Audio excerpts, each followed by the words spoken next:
This is a journey of developing trust, of learning to trust, going from trusting nobody, or perhaps trusting just the ego self, to having a much deeper trust.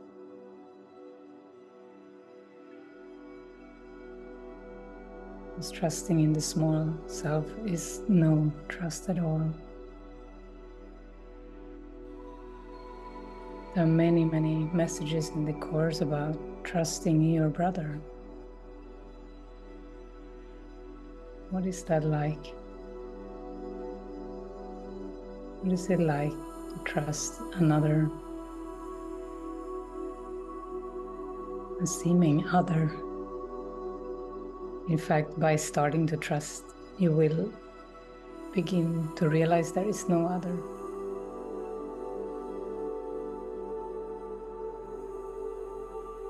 Trusting is a listening state of mind, open. We're not already deciding anything.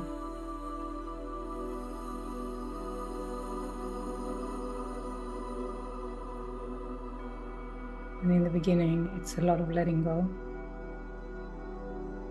Beginning steps of trust. Let go of thinking we know best, thinking we know steps to take. And let the greater step come through. A step out of the comfort zone, perhaps. A step into a new assignment, perhaps. A new way.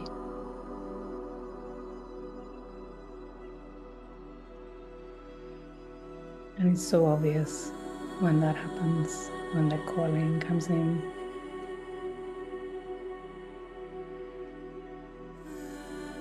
And sometimes we take the steps with reluctance.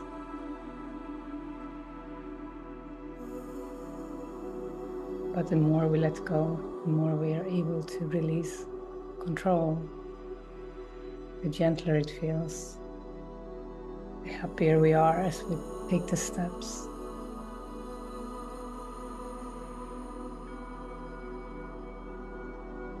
But maybe we notice the trust or the lack of trust in little things, in everyday appearances.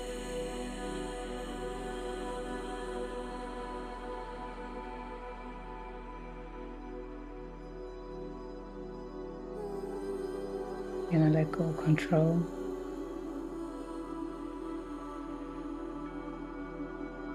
How is it to let go of control?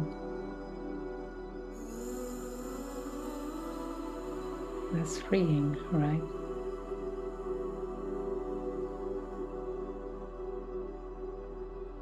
That's gentle.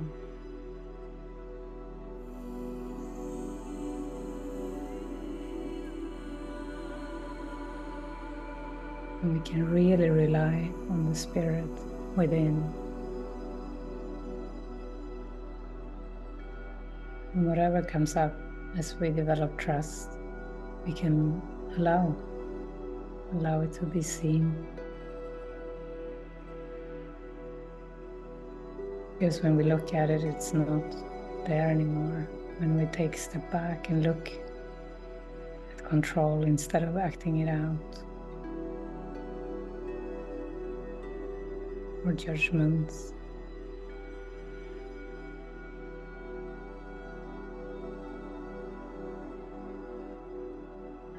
And we want to get so connected to the inner guide. We can rest there.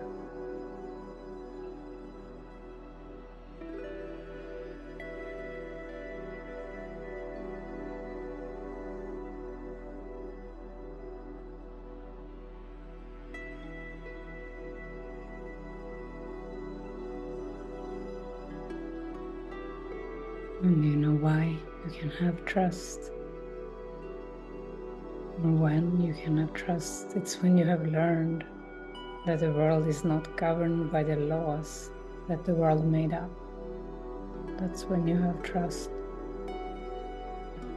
You know the world is not governed by its own laws.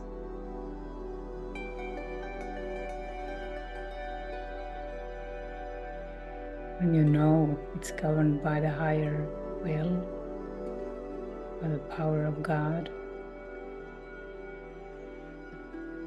that God is in everything.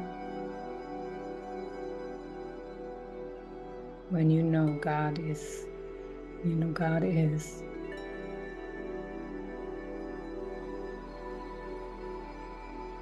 then you can only trust.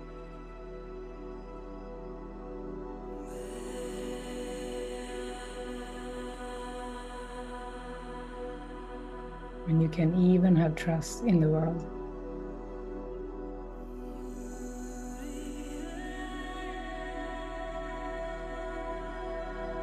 Because you know the world is not governed by its own laws.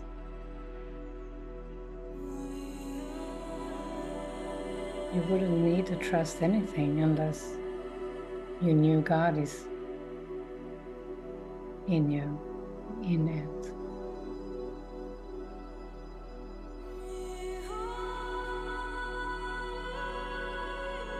And what is everything else? It's an opportunity for healing.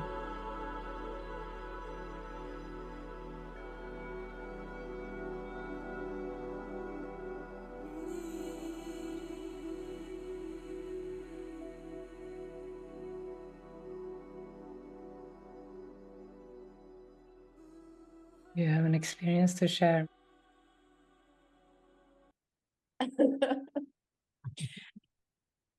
It was something like I saw how Jesus showed us in a cross about this trust. That this really is true. If he could even do this and trust this much.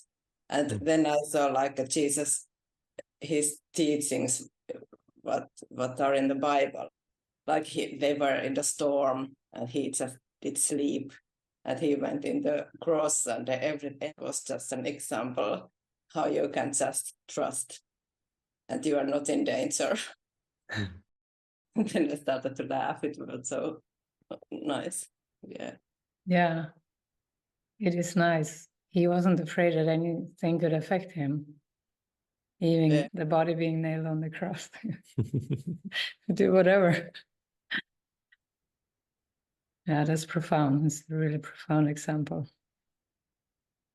And I also came to thought from the course that we still don't even have to do that kind of extreme, like going into the cross in this life, even though he did show us that it is also possible. Yeah. He calls it the last useless journey. So you don't have to go on these useless journeys. He didn't call it horrible or bad. He just said useless. Yeah. Yeah, it's pretty incredible, the things he taught, even that you don't need the body. The body is not needed for anything. It's kind of an incredible thought when you're used to thinking you have a body and live in the body and live a life on earth. To grasp the body isn't needed. Could bring up some fear, perhaps. But it's funny because the body is made out of fear.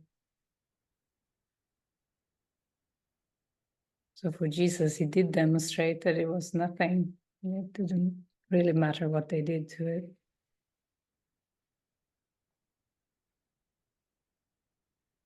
It gives us some perspective.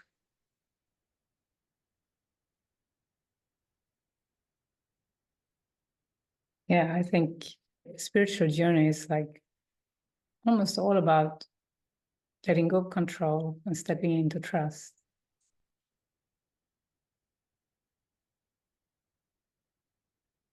You need to be led out of the maze, this maze of the world. We need to allow ourselves to be led out of it. And this development of trust is the way to learn that God's laws are in charge, that will make you face your fear.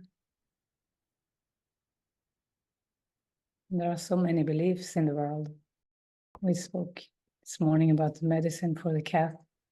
You know, when you're on medicine, if it's a medicine you don't like, you have to endure something bad to get better.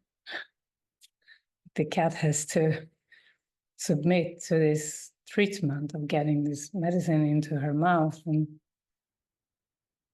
she doesn't understand even that that's going to make her feel better. She's in the moment, and someone is holding her heart tight and pushing medicine into her mouth. That takes some trust to go through, you know. And it's all for the healing of beliefs. We didn't even go to the vet because the cat was sick, really. We only went to the vet because it was guided. We're not governed by the laws of the world. We don't do things automatically. We do things because we're told to do them. There is some healing. And here in the community, there's already been a lot of healing and facing a lot of emotions around this project of medicating the cat. Maybe the cat is helping us.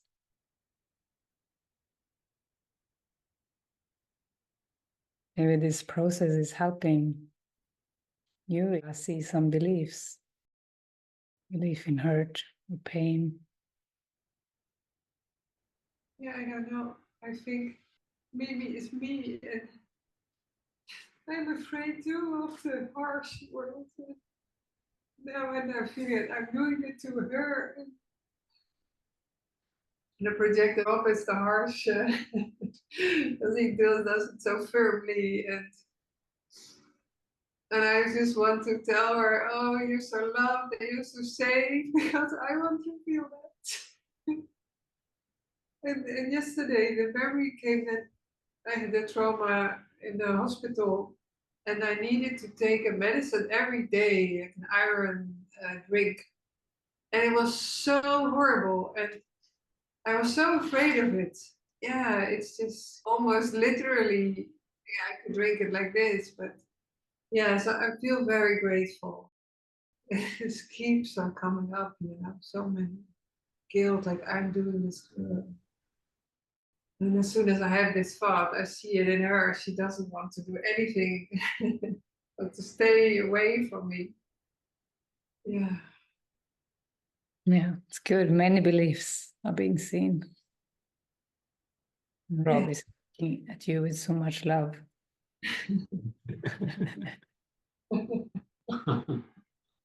You also shared with me you were afraid the cat is not loving you anymore. Mm-hmm. Like abandonment, like she doesn't trust you anymore or something. Maybe that's the belief. You're not trustworthy. You're not wanted. Yeah, not loved. Mm. I have to earn that. Yeah. And making sure that she doesn't have any pain and fear. That's my responsibility. Yeah, to feel the gratefulness, and it's actually amazing that this is played out. Yeah. Yeah. It's beautiful to use everything for healing. Absolutely. Everything can be used for healing, not for anything else. Yeah, thank you, Mimi.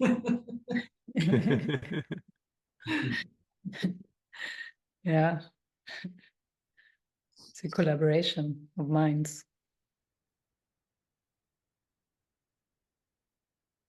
Yeah.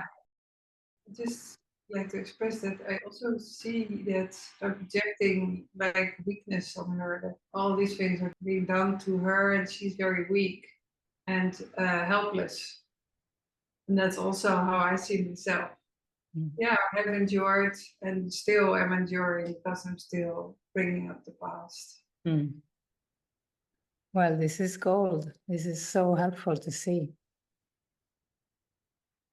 And then you can give all beliefs and all events over to God, to Spirit, and ask for reinterpretation.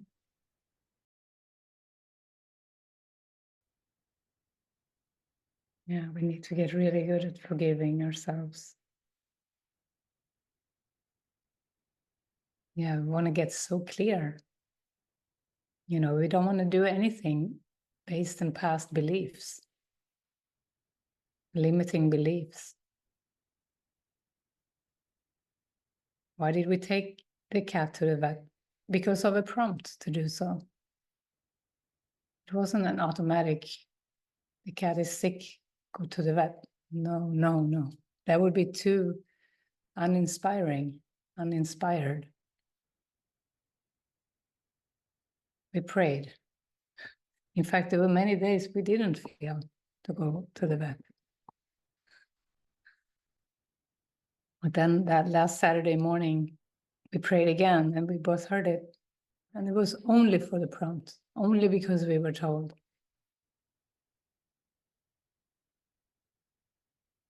And we want to live like that with everything to get clear.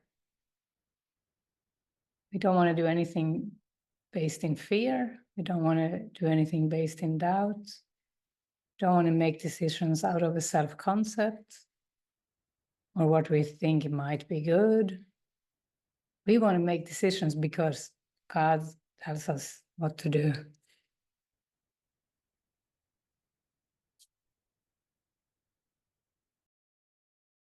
So let love lead. Let our desire for healing and awakening lead.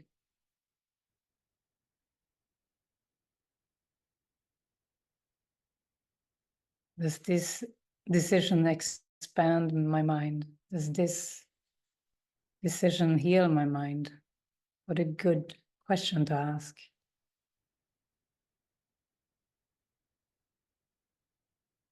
And then, in a way, forget about decisions altogether and just say, I choose the one purpose. I choose forgiveness.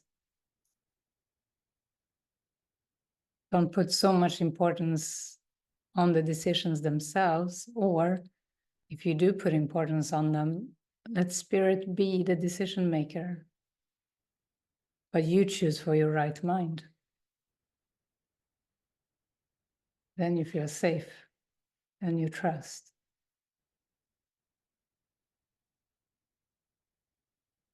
I think sometimes based in fear, we make a lot of decisions about the future.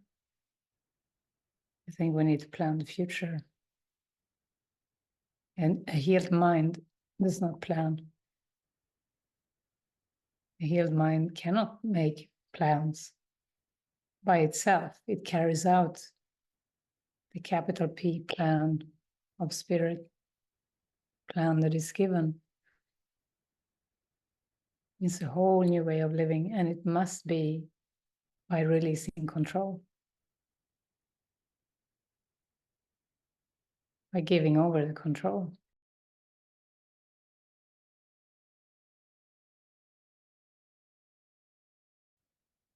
You cannot drive with the brakes on. To try to keep control by, putting the brakes on. No brakes. Trust, let everything go, let the river flow.